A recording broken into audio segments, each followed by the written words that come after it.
You ready for the word today? Come on. I want to say welcome to all of our campuses, everybody joining us online at the correctional facility, everybody later in the week on the app, YouTube, however you're joining us. We're so glad you're with us. And ready to get into this. I want to bring a message to you today called An Inconvenient Calling.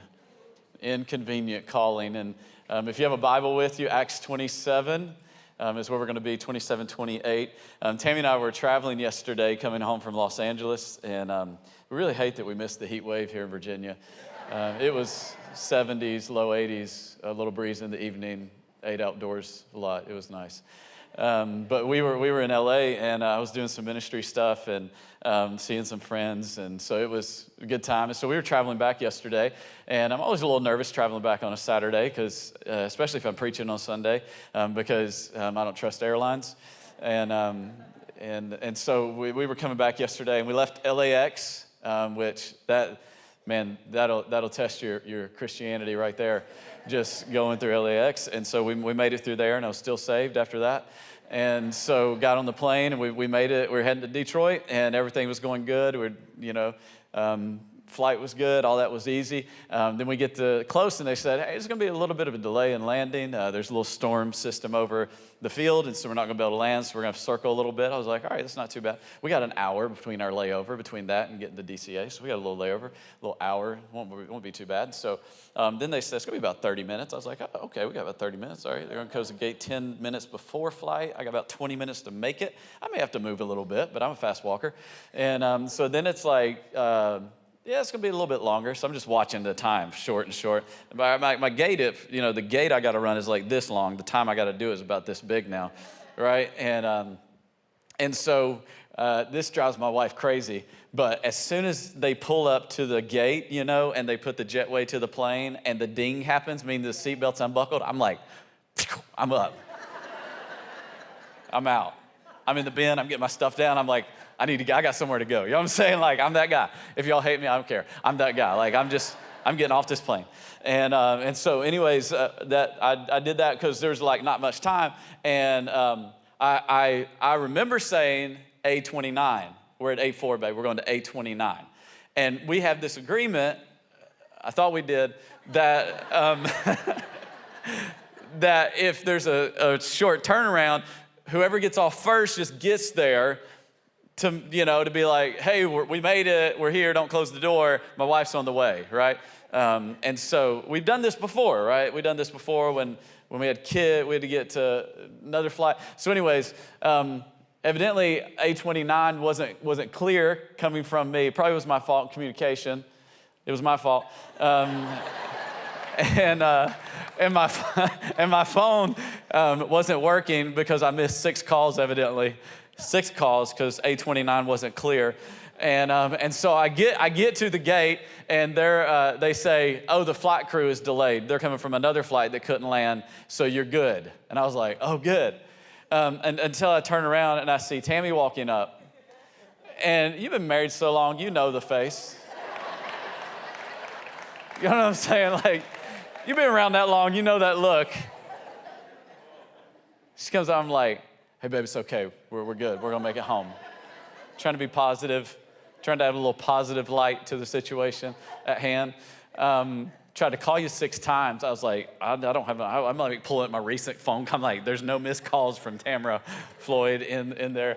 But everything was good. Everything was good, and we love each other. We stayed in the same bed last night. It's all good.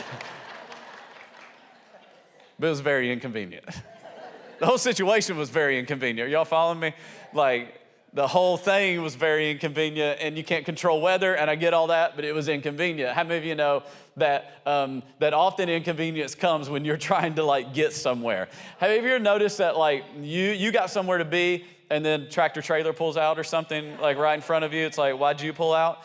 I've never seen you on this road. You're never on my road. Why are you in my neighborhood? Why are you in my neighborhood? You're never in my neighborhood. I need to get out of the house. You're in the neighborhood, right? You need to get somewhere. Somebody starts doing the speed limit. Who are you? Why are you doing the speed limit? Like, where did you come from? Are you super Christian? Who are you? Like, why are you doing the speed limit? What is that about? Those signs are recommendations. People, all our law enforcement, I'm joking. God bless you. Pray for you. Safety. Like, why are you doing that? Here's what I found out is that life can get really inconvenient when you start really pursuing the call of God for you. Have you ever noticed that? Have you ever noticed that it seems like the moment you decide, you make that decision, I'm going all in. Going all in with Jesus, going all in. I'm going to be at church every Sunday. I'm going to follow what he wants. I'm going to go all in with God. It seems like the moment you made that decision, like the fight just intensified. Like it went from a 1 to a 10, like overnight. Like I'm going to go to growth track. I'm going to find out my purpose. I'm getting in a group. I'm going to lead a group. The moment you decide I'm going to lead a group and go to group leader training, it's like, whoa, where did this, like hell broke loose. Like what in the world is going on? It's like the moment you begin to pursue the calling that God has for you is the moment that it seems like the battle gets the greatest or the inconveniences become the most in our life. And I don't know if you know this, just a time out, is that you have a call on your life. I don't know if you know that. I just want you to know that God didn't make you by accident, that you weren't on the earth just to like Monday through Friday and hopefully to make it to retirement one day and then, read the newspaper and drink coffee really early in the morning.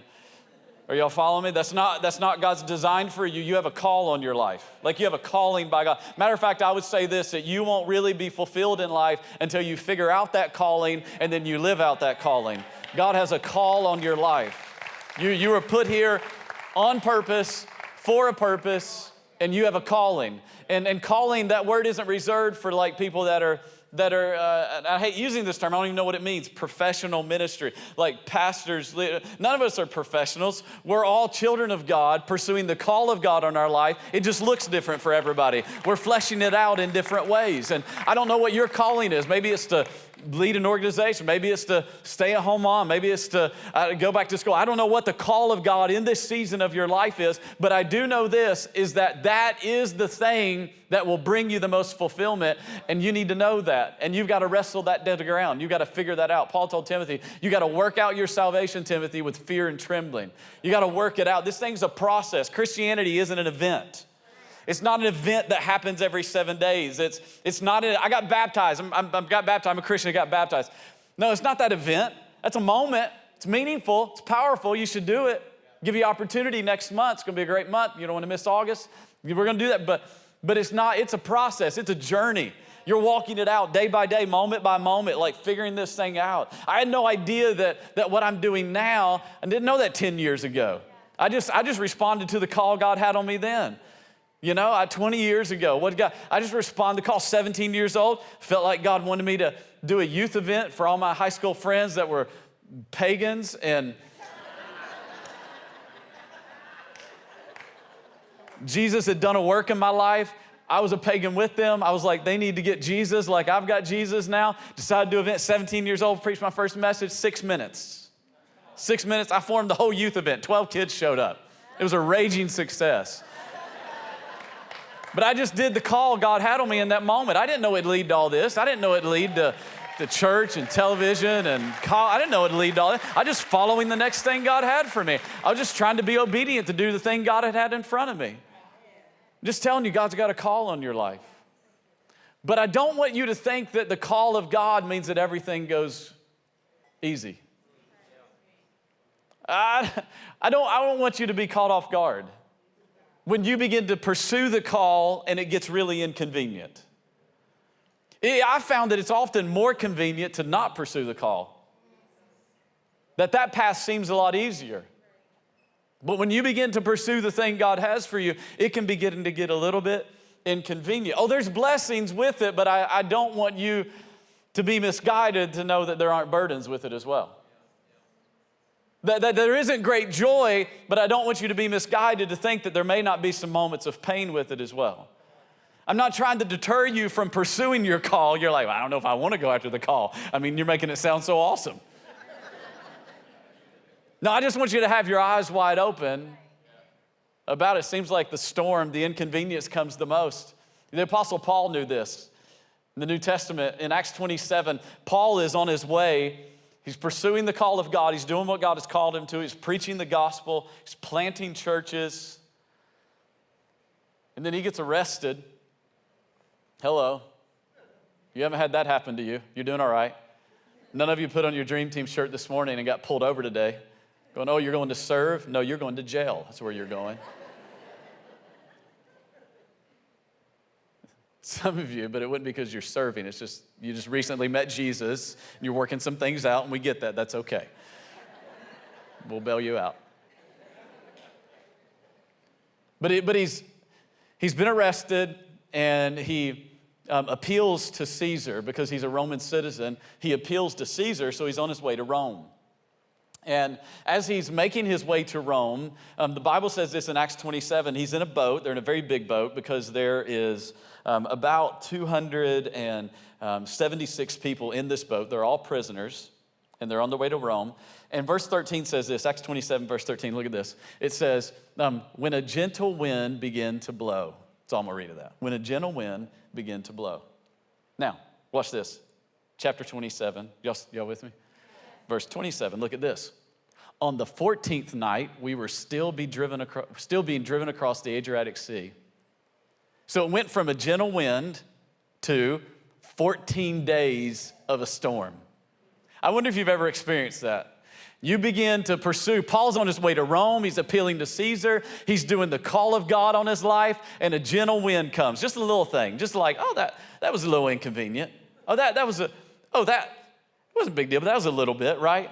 Then how many of you know, a few verses later, a few moments later, a few days later, now 14 days Paul's been in a storm. I wonder if you've ever found yourself going from, that was inconvenient, to that is all hell just broke loose. Like you went from a gentle wind to a little bit of storm. Some of y'all lived a little bit of life, I can tell. The rest of you, life will throw you some storms where you feel like it may not be 14 days, it may be 14 months. You may felt like it was 14 years that you've been in the middle of a storm that is blowing you all over the place. Talk about inconvenience. Talk about being inconvenienced. And Paul's in the middle of this storm, 276 prisoners, because he's following the call of God on his life. Don't be fooled. Don't be fooled to think that when you follow the call of God that everything gets easy. Everything does not get easy. It gets fulfilling.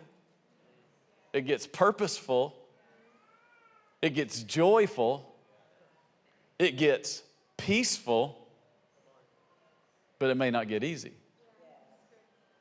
And so Paul finds himself in the middle of the storm, and God sends an angel to appear for him. This is in verse 20, chapter 27. I'm just kind of giving you the cliff notes a little bit to get to what I want to say. God sends an angel and says, hey, Paul, don't worry about this storm. You're going to make it to Caesar. So he gets a word, right? And then he says this in chapter 27 and verse 33, says this, just before dawn, so it's at night, sun hasn't come up yet, Paul urged them all to eat. For the last 14 days, he said, you've been in constant suspense and have gone without food. You haven't eaten anything. So they haven't eaten for 14 days. They've been so overwhelmed, so distraught by this storm. And he said, now I urge you to take some food. You need it to survive. Listen to this. Not one of you will lose a single hair from his head. And after he said this, he took some bread and he gave thanks to God in front of them. Then he broke it and he started eating. It cracks me up. They were all encouraged. We have no reason to believe that the rest of any of them were believers in Jesus.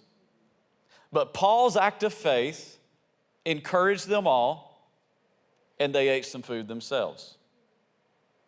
So Paul's in the middle of a storm, and he's hungry. He's got a word, and he decides to eat. This is interesting to me. Paul decided to eat. You can't just read the Bible. You got to really read the Bible and think about it. Paul didn't decide to worship. That's what some of us would have done. We'd have been like, we're in the middle of the storm. We decide to worship, right? As you speak, 100 billion creatures catch their breath. We've been like, is it done yet? Right?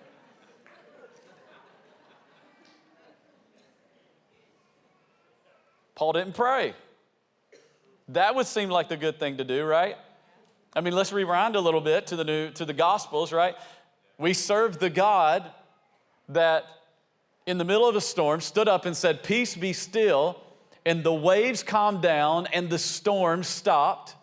that would be a good moment to go, dear calm, storm calming Jesus, will you please calm this storm, right? That would be the good moment to have the storm calm, but he didn't do that either. He didn't read the scripture. He didn't start quoting verses, although that's a good thing to do in the middle of it, that God is a God. It's good to quote some verses in it, but he ate.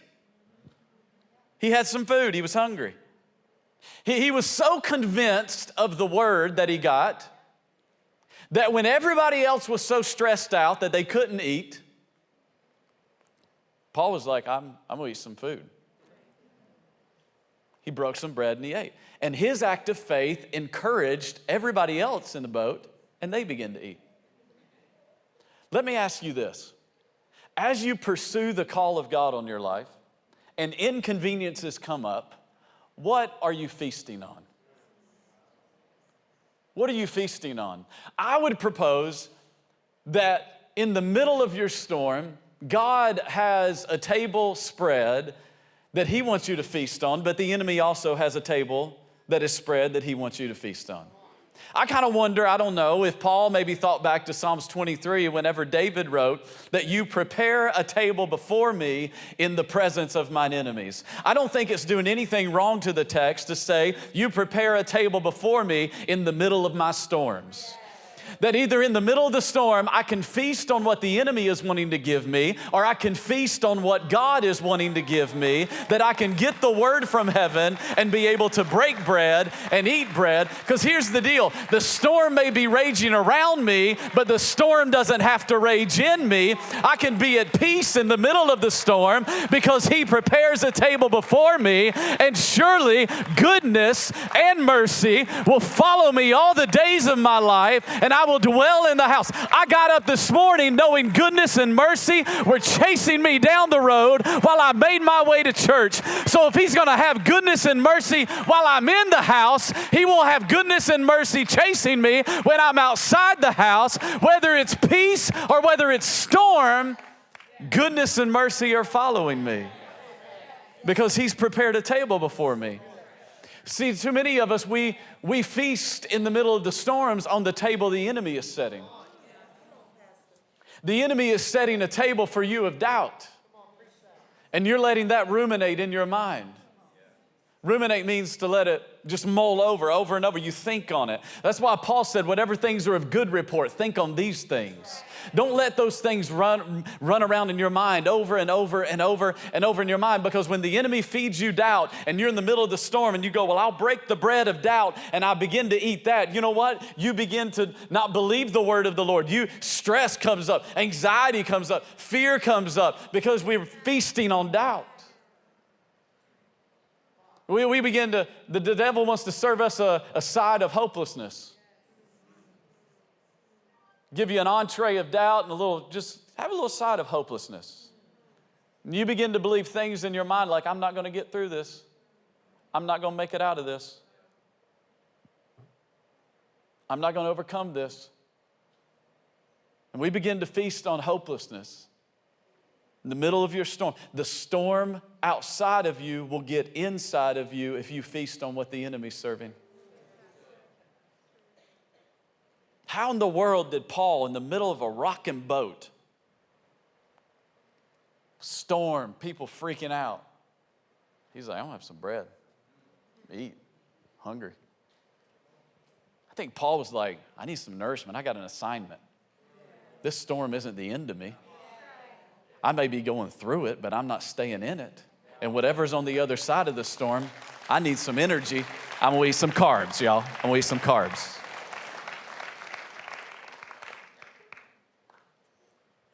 He'll serve up some hopelessness. The enemy will serve up some no one's got your back. You begin to think everybody in the world's against you. Nobody likes you. Every environment you go in, you won't let anybody get close to you. You won't even let anybody help you in the storm. And then you'll complain that nobody's helping you in the storm. You keep everybody at a distance, and then you complain that everybody at the distance isn't praying for you, isn't helping you. You're in the middle of the storm, you quit showing up to church, and then you're like, church ain't even pray for me. How are we supposed to pray for things we don't know about? Oh, I'm just...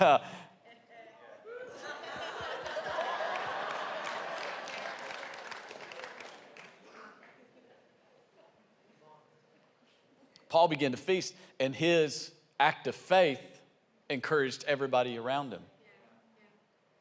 Everybody around him was encouraged because his act of faith. He got the word. Reminds me of Hannah, right? Hannah was weeping, wanted a child, couldn't eat. Eli gave her a word. What'd she do? Says her countenance changed and she was hungry. Physiologically, the word affected her body because she got the word.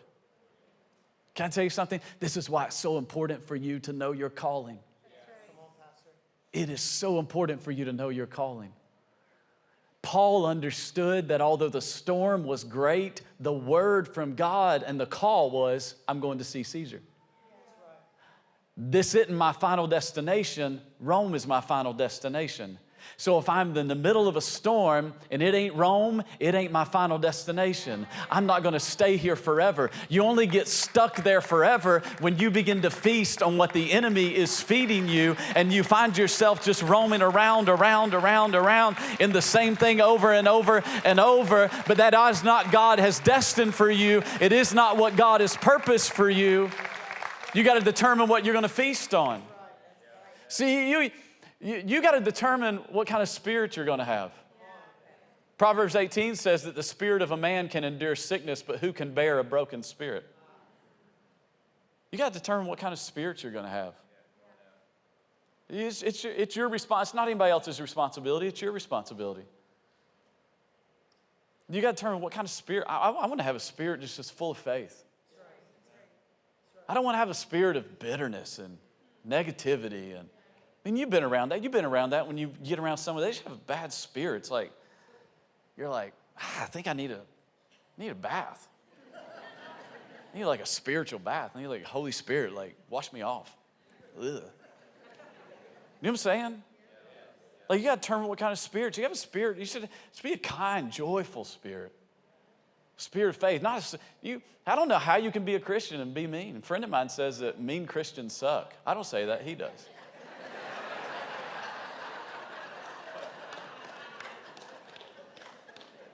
I don't get it. How can you have the Holy Spirit of God in you, and the Spirit is the thing that produces love, joy, peace, patience, kindness, goodness, gentleness, self-control? How can you have that inside of you and be mean? Like you got to determine what kind of, I'm not downplaying what happened. I know there's some things in the past and it's like hard and it was difficult. I get all that. I get that life happens, but are you going to live back there the rest of you got to determine, no, I'm going to have a sweet spirit about it. I've just determined, I don't care what people say about me, criticize me, don't know. Why am I going to allow the bandwidth of my mind to be filled with words from people that ain't never spent any time with me? Are you following me? I ain't going to allow those kind of voices to deter me. I'm going to keep a sweet spirit. Well, I've been hurt by the church. Well, I'm sorry. When are you going to get over it? You got your spirit. You got to determine what kind of spirit you're going to have. If you want to fulfill the call of God on your life, you can't allow moments in a storm to get you to have a bad spirit. You keep a sweet spirit. I'm going to keep a joyful spirit. I can't control everybody else. I control my spirit. I control if I wake up and put a smile on my face and have joy. I'm just not talking about the power of positives. I'm talking about with the authority of Jesus. I'm going to keep a sweet spirit. You know what I'm saying? A sweet spirit can endure a storm, but who can bear a broken spirit? A broken spirit will keep you in the storm. A sweet spirit can endure. It can endure a storm. It's your responsibility, your spirit. And so they start eating, and the Bible goes on to tell us in Acts 27 that they find themselves, they basically run the ship into a sandbar and crash it. They break it apart. It's a wooden ship. It's not like a vessel like we'd have today. It's a wooden ship. And so they basically break it apart, and the soldiers decide, we're going to kill all the prisoners. That's the plan. We can't contain them all, so we're going to kill them all. And Paul talks them into not doing that. It's like, hey, that's not the best idea. Let's let everybody swim to the shore because they've come upon this island. And so verse 1 of chapter 28 tells us this. It says, once they arrived safely on shore, it says that we found out that the island was called Malta. Somebody say Malta. And the islanders showed us unusual kindness. I think that ought to be the testimony of the church. I can't control every church. Can't really control this one. Influence this one. But I think when people walk in, it should be like unusual kindness. They should just encounter people that are like, have you ever met somebody that's so kind that you're like, what do you want? You know what I'm saying? And then there's no strings attached and you're like, you sure? Well, takes you a little bit, right? I think people ought to walk in and be like, what do they want? Be like, we don't want anything. Just unusual kindness. I think that ought to be our testimony. It says they built a fire and they welcomed us all because it was raining and cold. And Paul, he gathered a pile of brushwood, and as he put it on the fire, a viper, driven out by the heat, fastened itself on his hand. So it's raining and it's cold. Paul's shipwrecked, and now he's getting bitten by a snake. It's a good day, right, for Paul. Stellar moment. Paul's on this island, and he's got the ministry of firewood. He started a firewood ministry. You know, with me? That was funnier in my head than you responded. Won't do that next one. So, he's gathering brush, and he's helping build the fire. Why is he building the fire? Because it's cold and it's raining, and everybody benefits from the heat. Are you with me? And they didn't have, like they had houses there. They were shipwrecked, 276 of them, plus soldiers, shipwrecked. So Paul's building a fire, ministering to the people. His ministry is building the fire, right? Isn't it amazing? God can use everybody. Do whatever you want. Do whatever it is that God's put in your hand to do, right? At that time, Paul wasn't preaching gospel, but he was ministering to people. He's serving. The word ministry means serve. He was serving by building a fire. How many of you know sometimes you need to meet somebody's practical need before you meet their spiritual need? So Paul was just building a fire, meeting their need. And because he was building a fire, watch this, a viper came out and bit him. So because he was doing his ministry, he got bit. His ministry was turning the heat up, and because the heat got turned up, the viper came out and bit him. His ministry was turning the heat up. Can I tell you something? That when you begin to pursue the call of God on your life, it will turn the heat up on the kingdom of darkness. And when you do, don't be surprised if the vipers come out. See, I think that the enemy is more convinced of your calling than you are.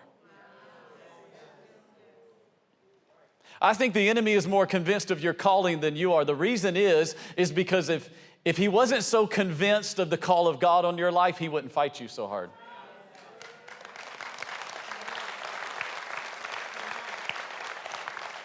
And I don't think that you're as convinced as he is, because if you were, you wouldn't quit so easy.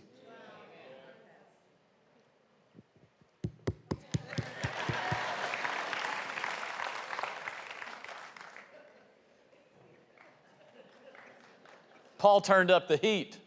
And when he turned up the heat, the vipers came out of the fire. It was his ministry that caused the vipers to come out. I just want you to know that when you begin to turn up the heat of your ministry, that the forces of darkness will take notice and the vipers will come out. And don't worry, because the vipers can't hurt you. Are you with me? The viper may be scary, but greater is he that is in me than he that is in the world. So I don't live in fear. I don't live in doubt. I don't live recoiling back, but I do live aware that as I turn up the heat of my ministry, as I pursue the call of God, as I stay focused on the thing that God has for me, I am very aware that that is turning up the heat on the kingdom of darkness, and the vipers will come out. You know this. You start living for God and pursuing God, and all of a sudden criticism. All of a sudden, oh, you at that church all the time now. You too good for us? You don't want to hang anymore, right? Criticism comes out. The vipers come out. They want to attach to you. Oh, you holy roller now. Oh, you too good. Oh, why are you doing? You've lost your mind? You mean you're giving as well? Like volunteering was one thing. Like that's a nice little thing to do. But now you're giving finances to, have you lost your mind? The vipers will come out after. I'm just telling you, and maybe you have experience, I'm just saying from my experience. You start to build anything for God, and the vipers will come out to bite you and attack you. But here's what I found, that the greatest vipers aren't the ones from the outside. I found the greatest ones come from the inside. Found the greatest ones come from the inside. I found that you begin to go, okay, God, I'm going to go all in. I'm going to pursue what you have for me. I'm going to answer the call. I'm going to take these steps of faith. I'm going to do this, God. I don't feel equipped. I don't feel like, and all of a sudden the viper of insecurity will come up. And I know y'all don't deal with that, and I know that's not something, but I'm just telling you from my experience that God begins to call you. God, all right, Daniel, now I want you to open another campus. I want you to open another campus. No, I need you to go build that. No, I need you to do TV. No, I need you to go. I'll tell you, insecure. I don't know about y'all, but insecurity, like, God, I'm not equipped for this. God, I did this. There's somebody better that you could use, God. There's somebody that's more articulated in their words than God. God, use somebody. Y'all with me? The vipers will come from within. Here's a viper that I think maybe we all face is the one of that reminds you of all your past. You think God could use you? You think God could use you? You still got a temper. How's God going to use you with that temper you got? Don't you remember? Do you think God could use you? All those people know who you used to be. Didn't you see you walked into church today and you saw someone you went to high school with? They knew how you act, and now you're going to act like you love God? You think you're going to be able to make a difference? The vipers will begin to remind you of everything you're not and try to get you off focus of the call of God that He has on your life. And you've got to stay focused. You've got a word. God said, Paul, you're going to Rome. Paul, you're going to Rome. So it doesn't matter if there was a viper on him or not. Paul was going to Rome. Are you with me? Yeah. But here's what I'm concerned for many of us is that throughout life, we've allowed different vipers to come and attach themselves to us. And instead of doing what Paul would do, and that is shake it off, we've allowed their venom to get into our system. And so now we don't understand why things aren't going our way, and it could be because the venom of the vipers, instead of just shaking it off, we allowed bitterness, and that venom got in us. We allowed offense to get in us. Well, somebody didn't recognize me, and somebody didn't talk to me, and somebody didn't, and they hurt my feelings. And I'm not downplaying all that. I get it it's hurtful. But I'm just saying, how long are you going to allow those experiences to keep you from becoming everything that God wants you to be? How long are you going to do that? How long? Hang on a second, guys. Don't play me off yet.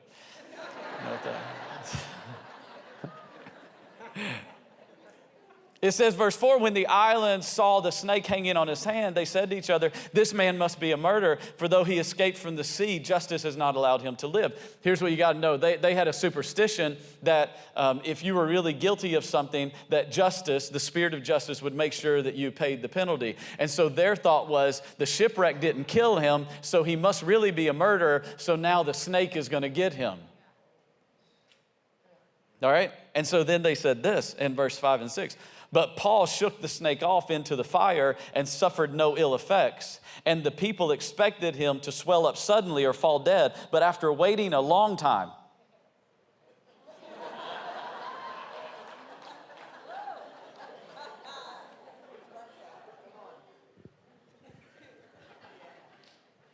a pocket. He's looking for a pocket. Is he dead yet? After waiting a long time and seeing nothing unusual happen to him, they changed their minds and said he was a god. You cannot live your calling by the opinion of others, because one moment they will say you're a god and the next moment they will say you're a devil. You've got to live your calling according to what God has said. But it said this, but Paul shook the snake off into the fire and suffered no ill effects. Good now. These guys are amazing. It's fun today. I need to be jet lagged more often. I preach better, I think. Paul shook the snake off into the fire. I'm not downplaying whatever it is that you went through. I'm just saying, how long are you going to allow it to stay attached to you? There's got to some moment where you shake it off. Because here's the deal. You can't negotiate with vipers. You can't explain to the vipers why you're doing what you're doing. You can't fight them. You can't say, well, one day I just need to make everybody happy with me and understand. No, if you're going to pursue the call of God on your life, there are going to be some things in your life, some people in your life, some circumstances in your life that are not going to be happy about it because you're turning up the heat on the kingdom of darkness. And here's how Paul dealt with it. He shook the snake off back into the fire. So how do you deal with vipers? You don't negotiate with them. You just keep turning up the heat of the thing God has called you to do. Here's what I determined. I just determined early on, as we begin to grow, people would criticize and say things about us, and Tammie would be like, aren't you going to respond to them? And I'd say, no, I'm not going to respond to them. I'm going to outlast them. I'm just going to keep building and keep building and keep building and keep building the thing God called me to build. I'm going to keep pursuing the call of God. I'm going to keep my eyes fixed on Jesus, the author and the perfecter of my faith. I'm just going to keep building what God called me to build, and I'm still here, baby. 14 years later, I'm still just building what God called me to build, shaking them off, building the fire bigger, putting the kingdom of darkness on notice.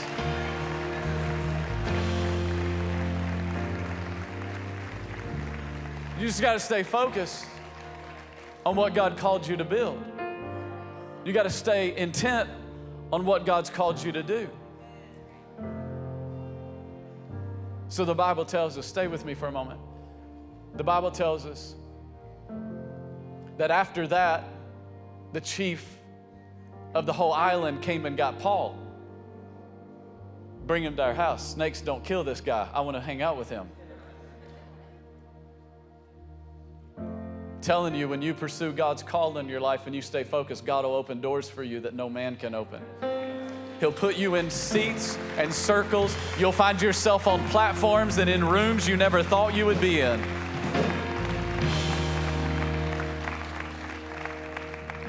Come to find out, the chief, his dad was sick. And Paul went in and laid hands on him and healed him.